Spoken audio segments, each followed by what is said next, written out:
Okay, let's see here. Let's see. This meeting is being recorded. Okay. Okay. Okay, calling back breakout rooms. Good morning, Sarah.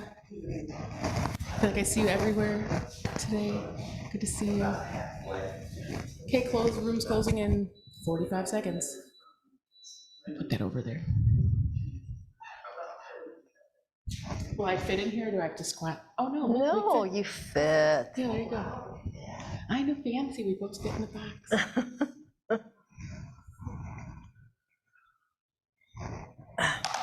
Okay, breakout rooms. We're live in 30 seconds. Feel like I'm on a news show or something. What? Come back. Okay. Back to Kelly.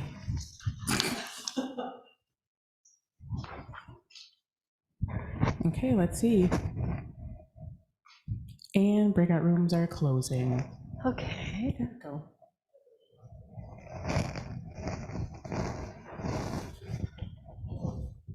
Okay, welcome back, Zoomers. Hope you enjoyed your breakout room.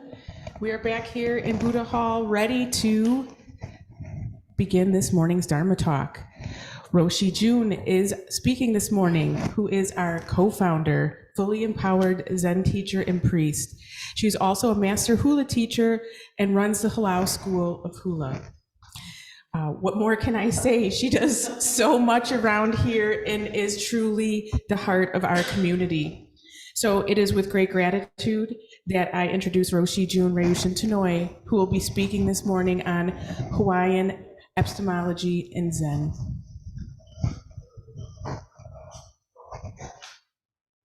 Thank you, Kelly. And good morning, everybody. Everyone feels so relaxed today, which is great because I don't feel that relaxed. It's good to have all this rub off on me. So, and it looks like spring might be here, which is really great. But who knows what's going to happen with our weather. What? Snow on Friday. Okay, that's the way it is. Yeah. Right. Think snow. That's right. Earl likes snow. He's a skier, which is great. So, I thought I should talk about some Hawaiian stuff today because, I've spent the last 20 days in Hawaii. Well, not, I was back on Tuesday, and it was a wonderful visit. So I thought, well, I would talk about Hawaiian epistemology. And I said, oh, well, that's a big word. What does that word mean, right? Yes. That's right. That's how you know things. Thank you, Hogetsu. How you know things. So Hawaiian epistemology. Epistemology means what does it mean here? Philosophy of knowledge, how we know things, right? So it answers questions like, what is knowledge? How do we learn? So, of course, Hawaiians being in the middle of the Pacific, 2,500 miles from any landmass, they developed their own way of knowing and learning, which is very different from the continental knowing. So I took 19 people with me, 16 of which were hula students, to go back to the land where hula was born. I felt that was really important part of their training. And isn't it lucky that it's a beautiful place? And everyone very much enjoyed it. We had quite an experience, 5 full days there. And we were there, the theme was to cultivate aloha. And what does aloha mean? It means, yes, hello, goodbye, it means that, but it also means love and a deep compassion. So cultivating aloha is cultivating compassion, which Myogetsu spent last Ango teaching about from Norman Fisher's book, right, on cultivating compassion with the Lojong trainings. How do we train our minds and hearts and beings? So that was the theme, cultivating compassion. And we were going there open, trying to be open, which means kind of letting go of all of our concepts and ideas about how things are. We're trying to be open to learn from the land, the environment where hula began, where the Hawaiians lived. Open to learning from the land, from the ocean, from the rain, from the whales, from the turtles, the wind. We had a lot of rain, monsoon rain. So I think it was like Noah's Ark rain. And I brought these 2 books with me, hoping to really read, right? I did a little bit. This is Maizumi Roshi's Appreciate Your Life. And this is Ho'oulu, Our Time of Becoming, by Manulani Aluli Meyer, who is a Harvard graduate in philosophy, PhD. And so she's Hawaiian, and so she really could integrate, right, that Hawaiian way of knowledge with the Western way of looking at things, at learning.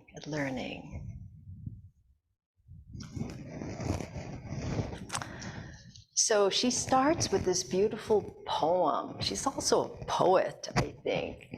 And each of the sections have got a beautiful poem in it. And so she starts with Ike Eya. Ike meaning insight, seeing, a deep seeing. Ike. Eya is life, air, breath. Ike Eya. 3 great realms of reality, witness to all and nothing. Ike Eya, a seeing, a thinking, a stillness, to travel from outside to inside into the vastness of all moments, is to know how we are shaped by beauty into its logical state of animation. Ike Eya, water, light, air, intention, coherence, equanimity, the truth within perception, thought and movement. Yes, yes. What moves you? How are we to travel together?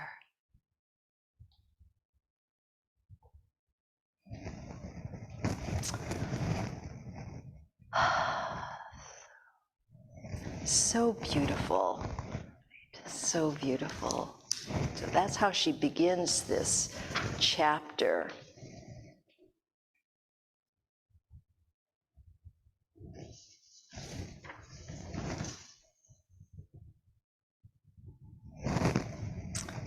So, reading my Zumi Roshi again is so wonderful. Thank you, Myogetsu, for giving talks on my Zumi Roshi in our last session. Because it's like, where's that book? I have to find it. It's so fabulous.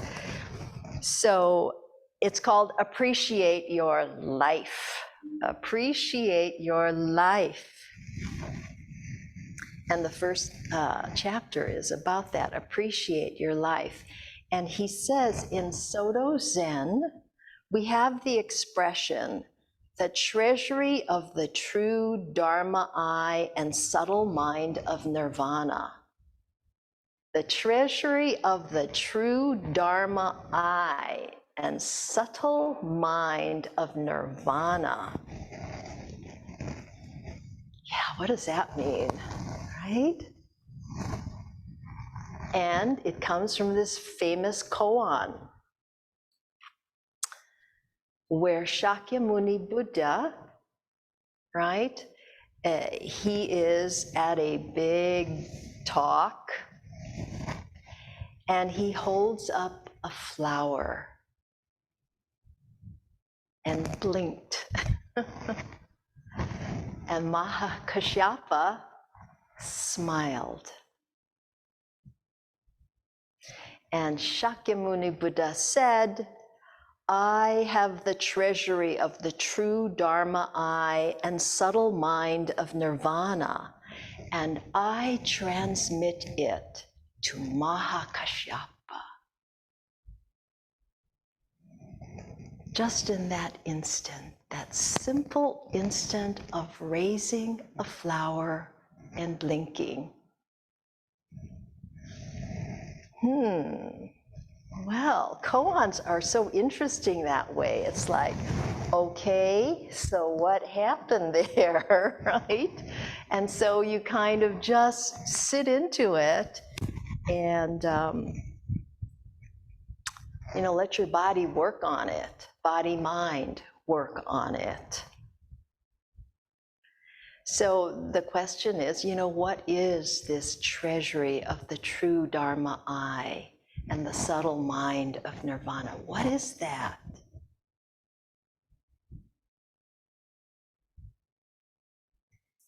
Simply, does anybody know?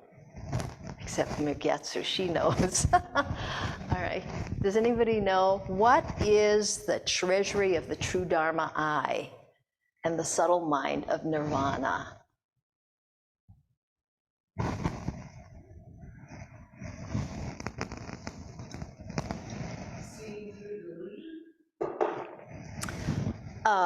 Good one, good guess there, seeing through delusion.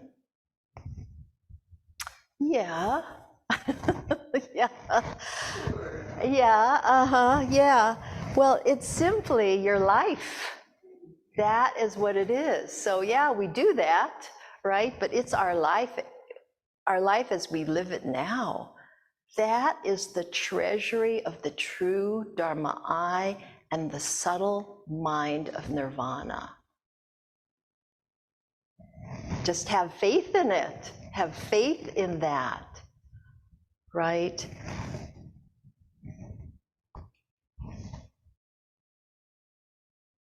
Right, our life is no other than this treasury. Even no matter what. And when we sit zazen, it's not attaining, right? We're not sitting to attain enlightenment. We sit because we are already enlightened. We are this treasury of the true Dharma eye. I know it's kind of hard to imagine, but it is.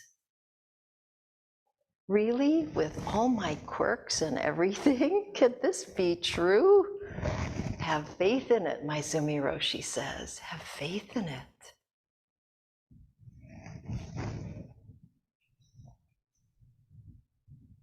That's how we start. Have faith in it.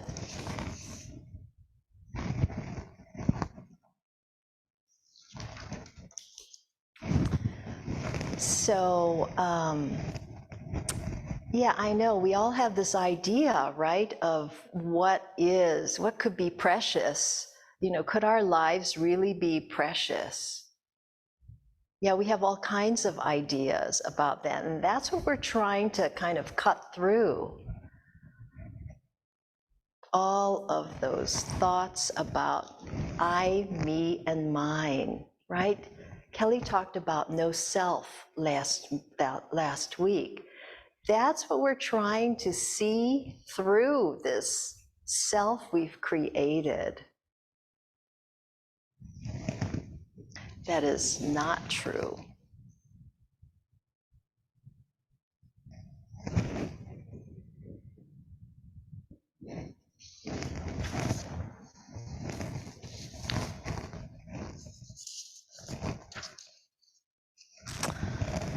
So,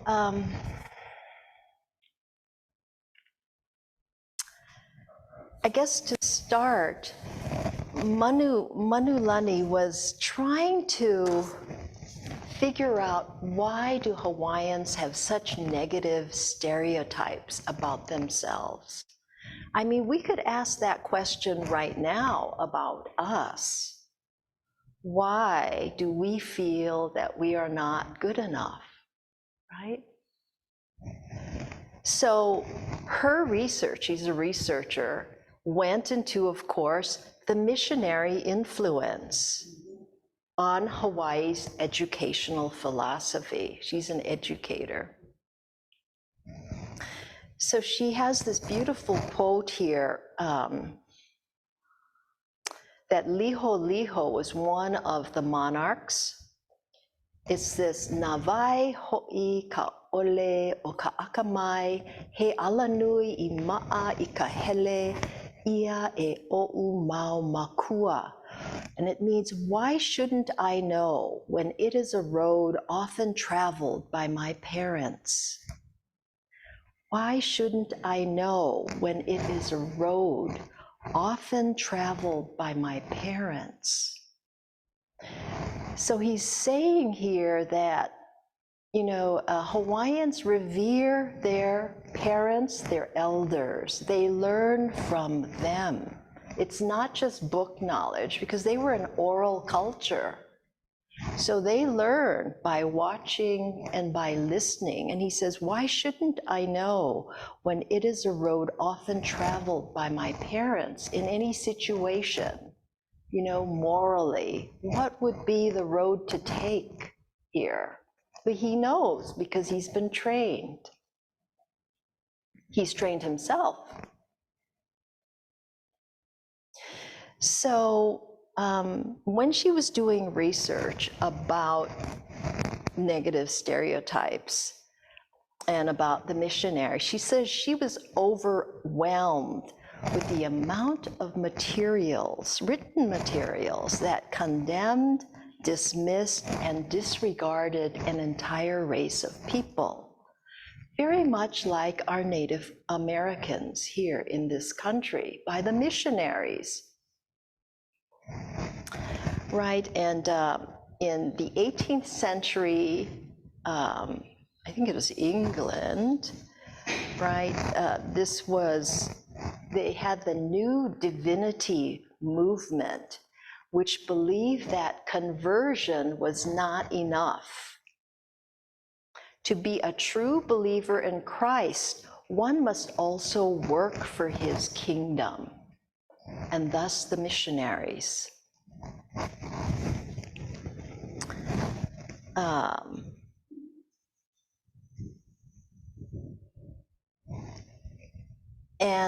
She says also that the missionary influence in education in Hawaii is foundational to the entire school movement there. And she says she was struck in the revelation that their philosophy of education was linked so obviously with their loathing of Hawaiian customs and beliefs, and indeed with their love-hate relationship with the Hawaiian people themselves. So when you are stuck in a point of view that your view is right and everybody else's view is wrong and needs to be upgraded, this is what happens to the Hawaiian people. So Titus Coan, he was C-O-A-N, he was the first to come from England in 1882 to the big island of Hawaii. And he's quoted as saying, "Their character is not rounded and fully developed in anything. The Hawaiian is an unfinished man." And the Hawaiians, they, traveled long distances by boat through navigation of the stars and the tides. Before or when Captain Cook arrived in the 1700s, the population was about 800,000 Hawaiians, and they were all sustainable. They had a very intricate but common sense system of an ahupua'a from the top of the mountain to the ocean, kind of in a pie shape, where people who lived in that ahupua'a would help support one another. The fishermen would share their catch with the farmers on the uplands. So it was a very sustainable culture. You fished only certain times of the year. They were quite developed people.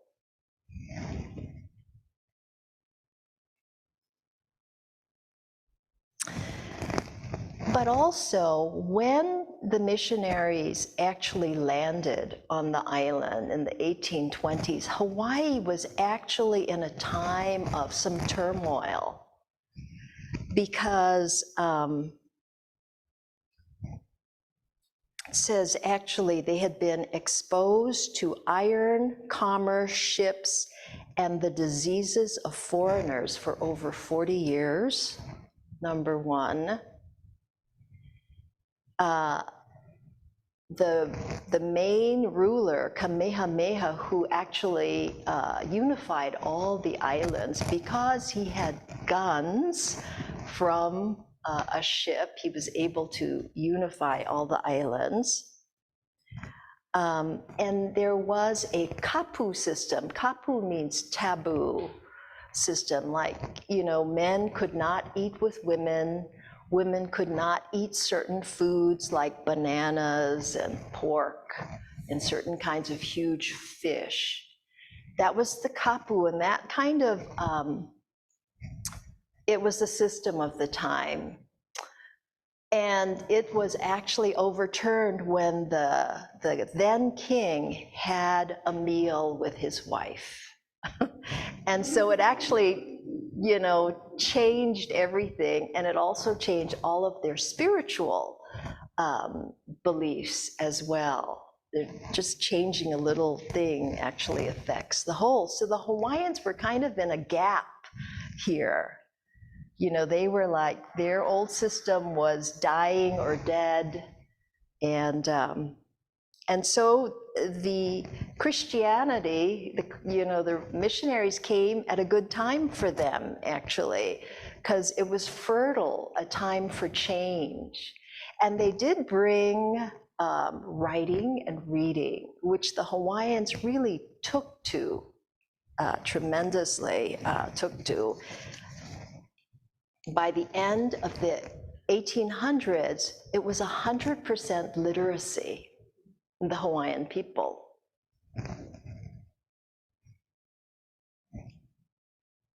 And they saw, that knowledge was power. They did see that, now that the West was coming to the islands.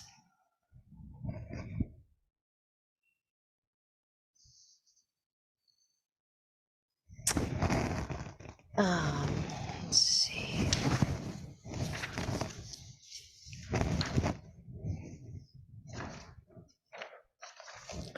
So the next chapter, she begins with Ike Pono. So Ike is insight.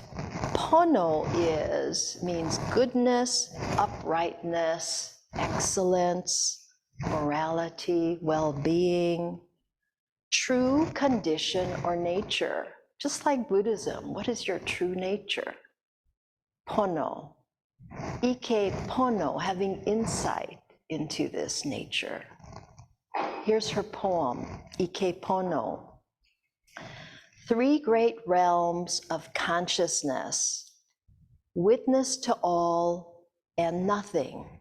Ike pono, a gathering, a connecting, a letting go. To travel from inside to outside into the vastness of all moments is to know we are shaped by truth and nestled in the wideness of pono. Ike pono. Thoughts of night, moon, feminine. Kavaluna. Return to us now. Teach us what we have known but misplaced. Gather us into the bosom of your affection. Let us know again the brilliance of our reflection on the world.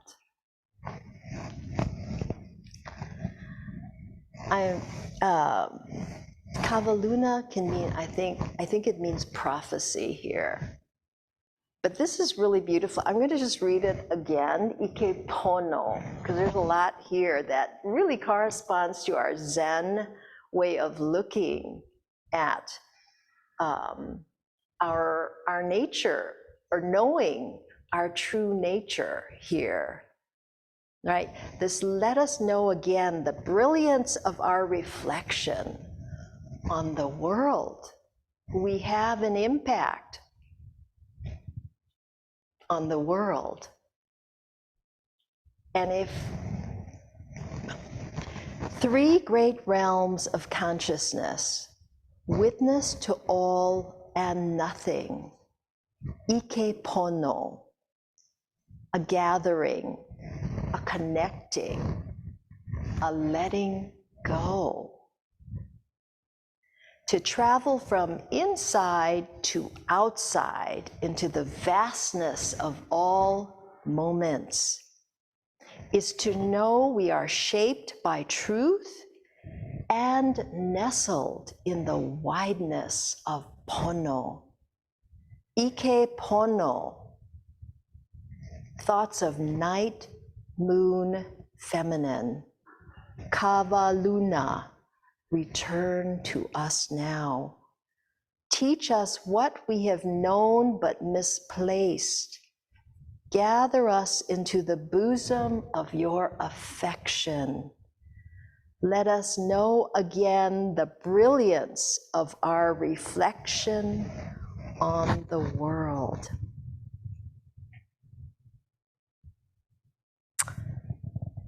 Teach us what we have known but misplaced. This is so Zen.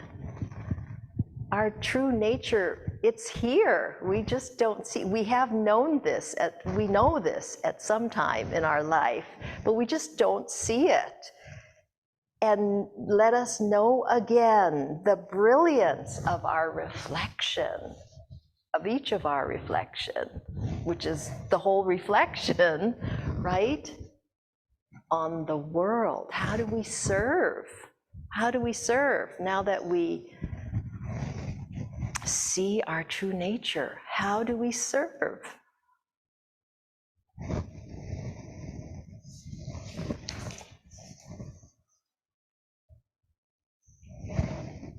In 1834, 2 Hawaiian newspapers were published. The first west of the Rockies in 1834.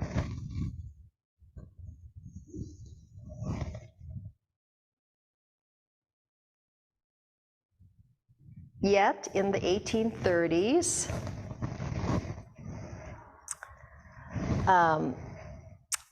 Manu says, it's poignant to note that the formalized schooling that was very much part of Hawaiian culture stood on a foundation of benevolent disdain and compassionate indifference.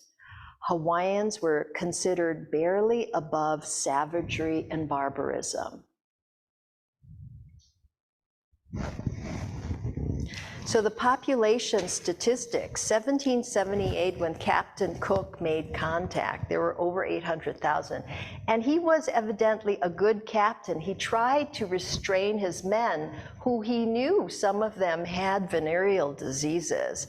He tried to restrain them from the population, but he was the first there, but he could not control them. So in 1819, the population was down to 145,000. The kapu system had been abolished. In 1850, the population was down to 84,000. Land system changes, because they had no concept of ownership of land. I mean, the ali'i had land, but everybody else also had land to live on. But then it changed to, well, the missionaries, brought in commerce and businesses, and then Hawaiians lost pretty much all of their land at that point, except for the ali'i, which they kept in trust, and many of them used it for the Hawaiian people. Like there's Hawaiian homelands now where Hawaiians can actually make a living. They can get 99 acres of land for $1 a year to make their living on. So that's happening. In 1893, the population was down to 40,000. And that is when the queen, the last ruling monarch of Hawaii, was overthrown, Queen Liliuokalani, by, again, American warship was in Pearl Harbor, or in the harbor there, and together with the missionaries who had become successful businessmen as well, overthrew the monarchy. And the queen, she stepped down under protest, but she did not want to fight this because she didn't want any of her people to die, because she loved them.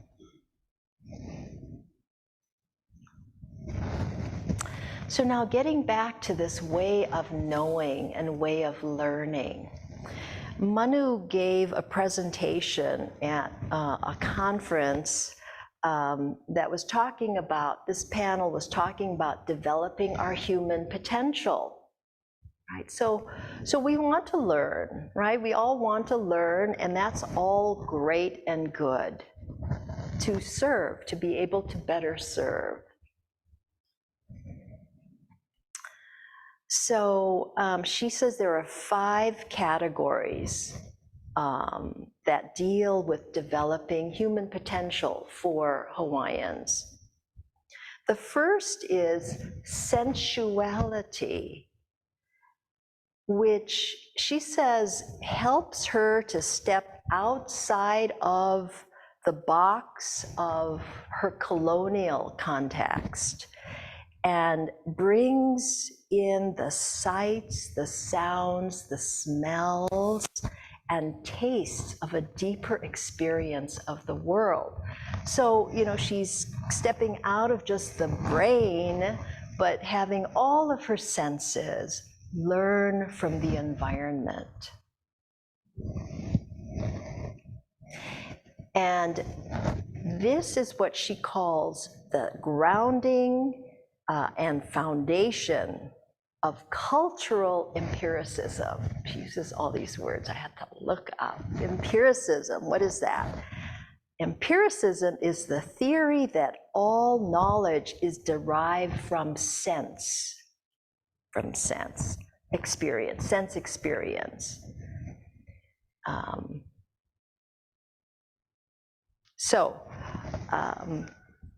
She says, the idea that knowledge that comes from our five senses is shaped by a distinct relationship that Hawaiians have as a cultural people.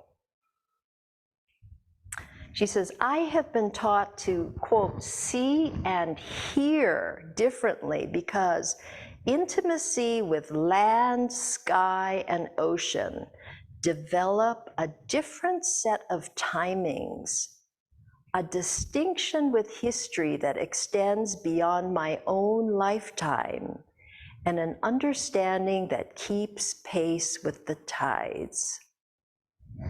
And so Maizumi Roshi is always talking about becoming intimate with your life. What does that mean? Just becoming intimate with this structure here? I don't think so. It's like everything around. We're part of everything, so we need all of our senses to learn from the environment.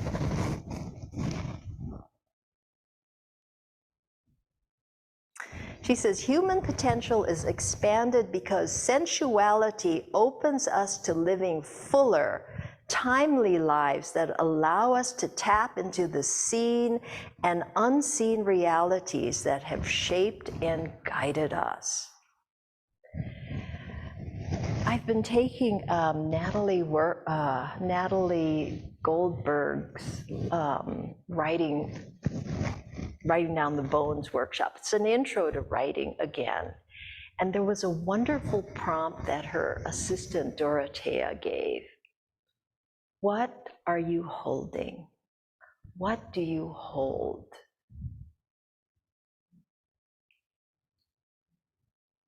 And I wrote and said, I hold my ancestors. They are part of me, my blood ancestors, the ancestors of the Buddha Buddhas that have come before us. Really, they're holding me up. I'm on their shoulders. The unseen. We're learning from the unseen here. Can we open to that?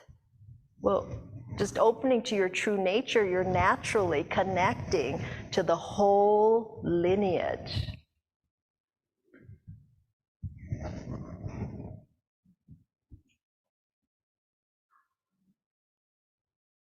So this idea of ike, it's a Hawaiian notion, which means to see and also to know, insight, to see and to know. And it's not an unconscious seeing, but a seeing that recognizes patterns and relationships. It's a conscious seeing that is filled with understanding of what is right and wrong, good and bad. That's skillful means right there.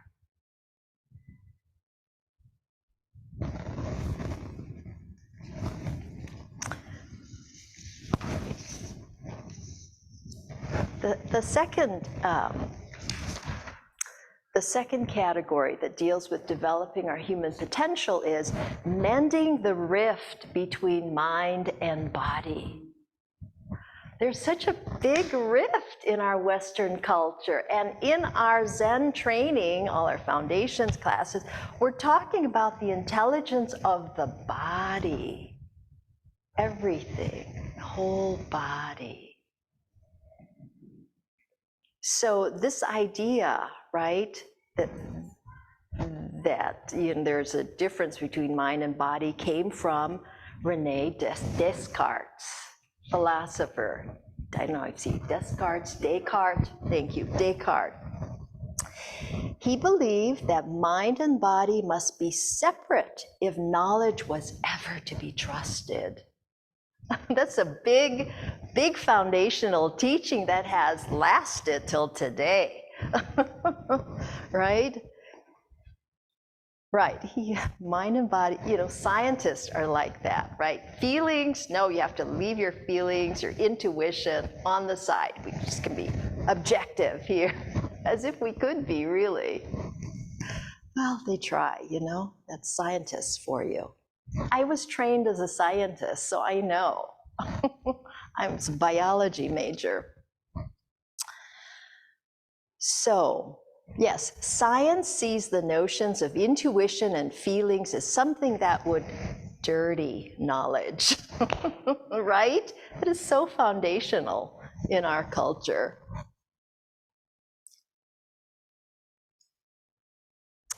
So, right, the separation of mind and body became the soul of science, and therefore how Europeans began to experience their world.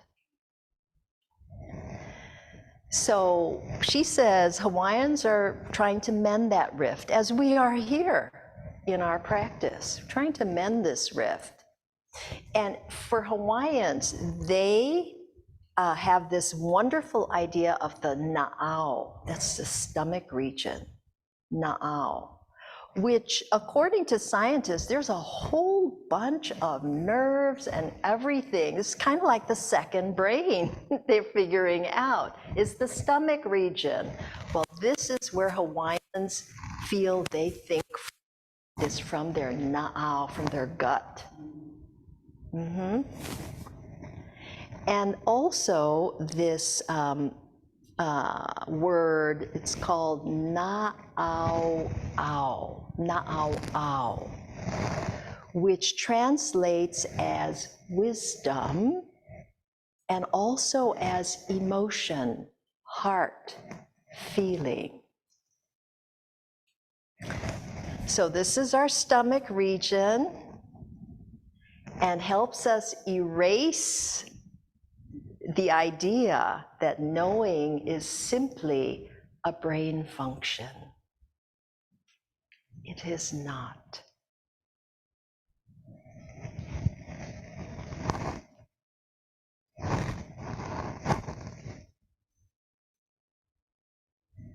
So for Hawaiians, knowledge percolates in both mind and body.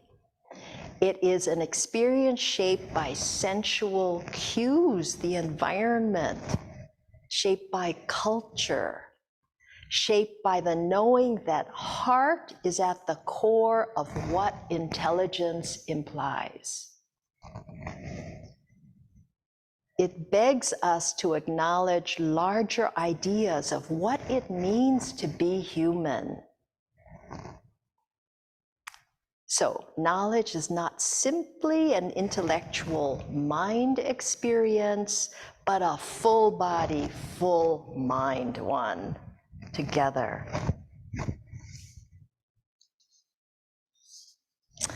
The third is understanding one's responsibility in the world, right? It's not just about this, but what are we responsible for? The Hawaiians were good at that. They get good at doing certain things in the community that would help the whole community. How best can we serve? Then the fourth one was disciplining your mind. That is exactly what we're doing with mindfulness practice. We are disciplining our mind. How? By just sitting and practicing. There it is again. Okay, let go. There it is again. Okay, let go. There it is again. Let go. That's our practice. Disciplining our mind, because it goes all over the place. And that's okay, but we can work with it. Because, we can work with it.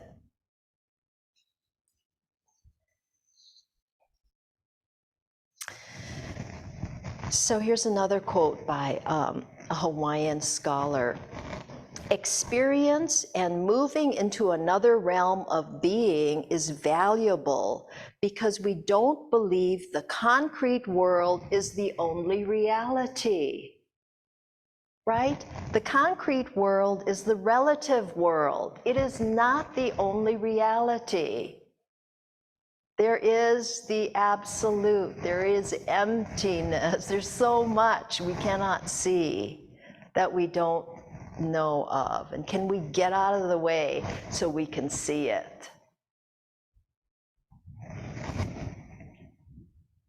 So she says, higher education. I'm all for higher education.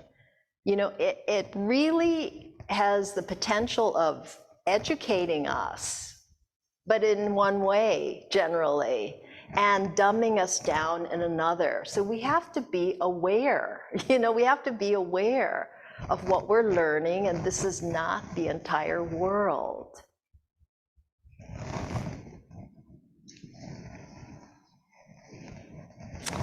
The spiritual facet of epistemology is fundamental to those who know the personalities of rain, the temperament of stone. And then the fifth area is cultivating the heart of aloha, right? This is the heart of compassion. How do we cultivate this?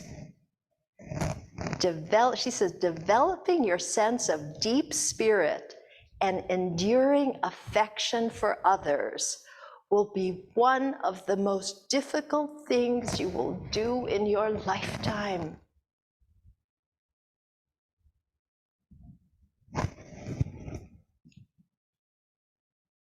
So all of this is linked. Cultivating aloha is linked with all of those.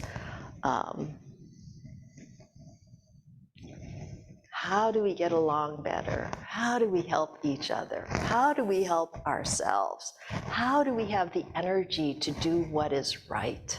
What is pono? Pono. Hawaiians value heart, and heart is found in the na'au, in the stomach region. We know, Hawaiians know that thoughts come from the head, but if it is to turn into knowledge and wisdom, it comes from the na'au.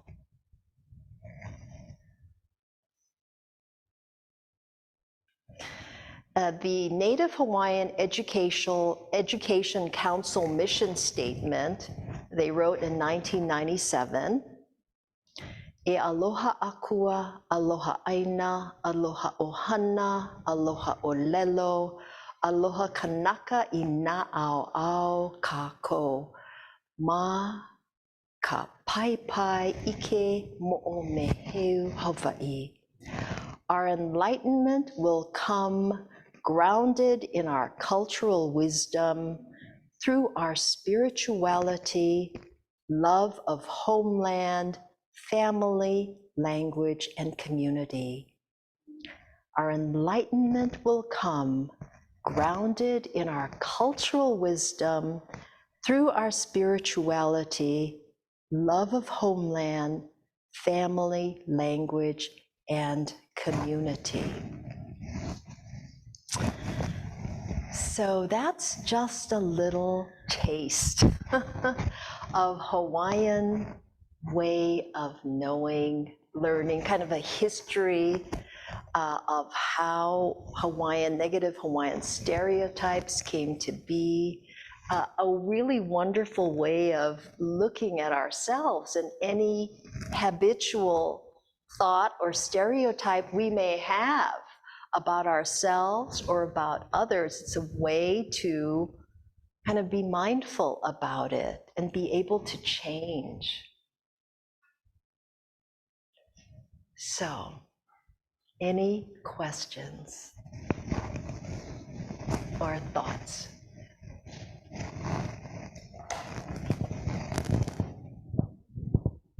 First, wow.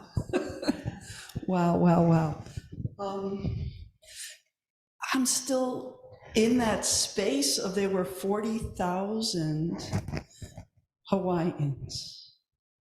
And yet, now, we have the wisdom from that heritage and a statement from schools of that heritage.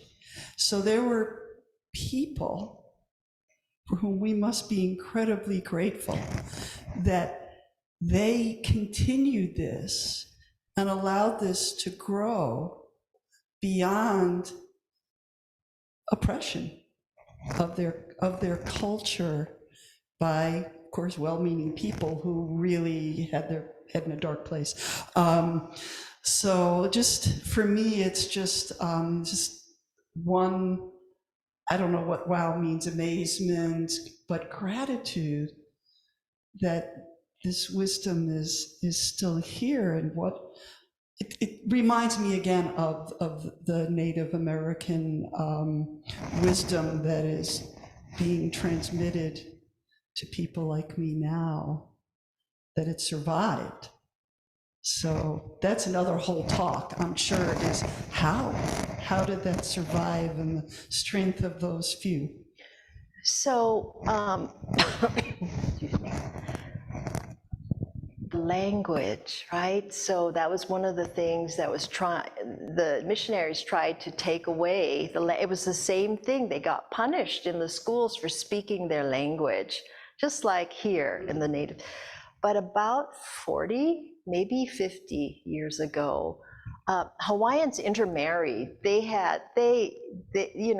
Some ethnicities, you have to marry Japanese person, but Hawaiians were very open to intermarrying, and they celebrated that. So there's a lot of part Hawaiian people, and about 40, 50 years ago, there was a movement to get the language back into the schools. And so they started, these enrichment, immersion, where they just spoke Hawaiian. And so there's I don't know how many generations have grown up now, because in the language is the culture. And so that really helped to save the culture. And in fact, the latest, one of many, but what I've been concerned about was the Mauna Kea, the building of the telescope there. And I'm all for science. I love the skies, I love astronomy, but not on that mountain, and a lot of the organizers were kids who had grown up in that immersion school, so they knew the culture and the importance of the land. So that's really key. And I see in different Native peoples, they're really working to bring back the language that's almost dying out. So.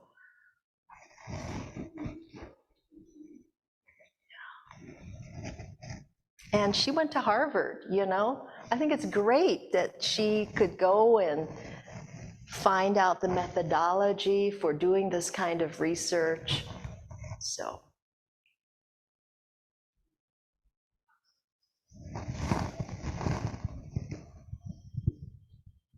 Hello. Roshi. One of the things I really loved about your talk today was that when you mentioned that this foundational world we live in is not the only possibility. I mean, for me, through much of my life, it was the only possibility. Coming, I'm schooled as an engineer, mathematics, blah, blah, blah, physics. It's the only possibility. Well, physics nowadays is kind of leaning into that there are so many possibilities. But, traditionally. So, even in the culture of Hawaii, Cook bringing religion as the only possibility is really something that I guess is demonstrated. That's not the only possibility. So anyway, I was just very interested in how you talk. To me, it's really important to begin to realize that this concrete world we live in is not the only possibility. there can be other things. It can be other worlds, parallel somewhere. I don't know. Well, what I think is important is,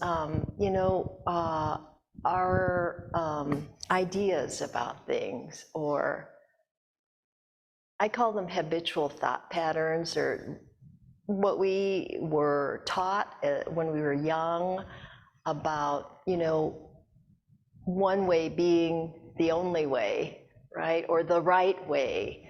And really, is it? So that's what I think we can really affect how we are through practice. We can see who we really are versus who we think we are. And then if we can kind of get out of the way, I think life would be maybe a lot more loving and, a lot more, so, yeah.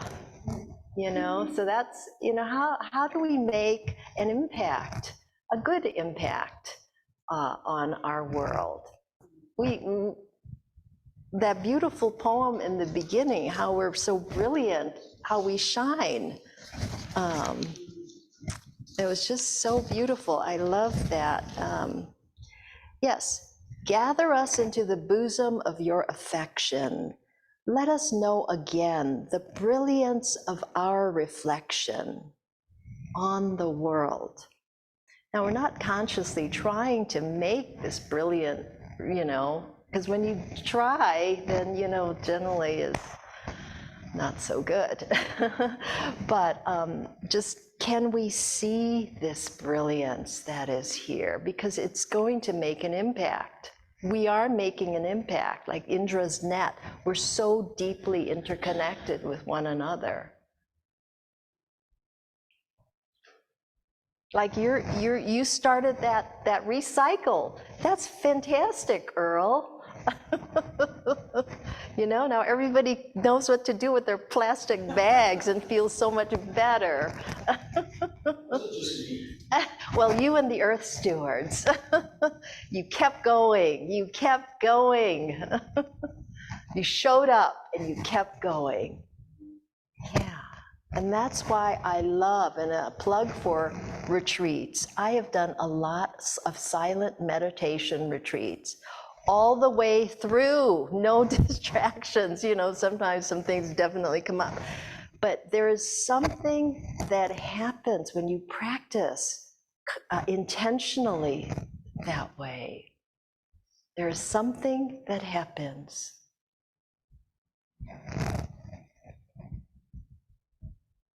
Something about the brilliance, something like that. Yes, Roshi. That was a beautiful talk. I always love the sound of Hawaiian language. I don't know what it means, but it just sounds beautiful. And it's something really painful to hear about the negative stereotypes, because that also runs across the board, doesn't it, with all the indigenous cultures in Native America too. And I know they had a phrase in the they had all these schools, right? The missionary schools for Indians. And they had a phrase which was kill the Indian and save the man.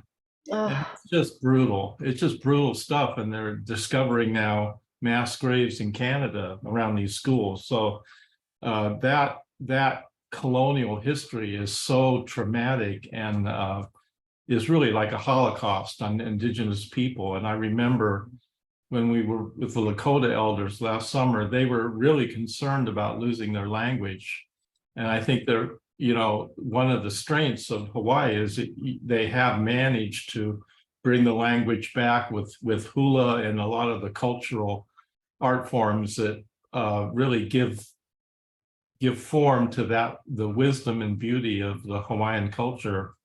And the last thing I'll say, that what you were saying about Na'au is really interesting, because it's the same teaching in Zen about the hara. We don't emphasize it so much because we don't sit cross-legged. It's more pronounced when you sit cross-legged, but all the instruction in Asian, Chinese and Japanese Zen traditions was about trusting the hara, which is really where the diaphragm is, and all the martial arts talk about trust. They call it the second brain. They actually call it the second brain.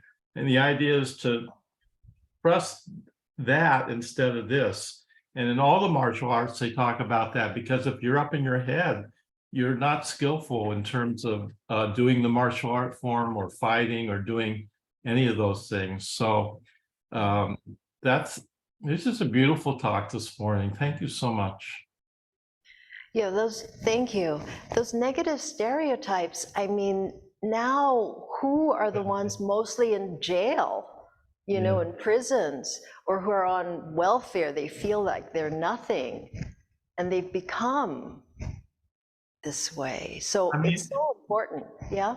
In a way, any stereotype is a kind of lazy thinking. We have stereotypes of everyone. It's just because we don't want to think out, we don't want to take the time to actually learn anything more about something that we're not that familiar with. Oh. Yeah, even a stereotype about ourselves. We need to examine these stereotypes, whatever they are.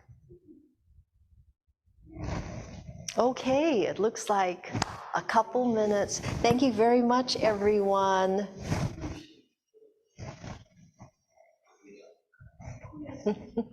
Thank you, June. Thank you, Robin. Thank you all for coming.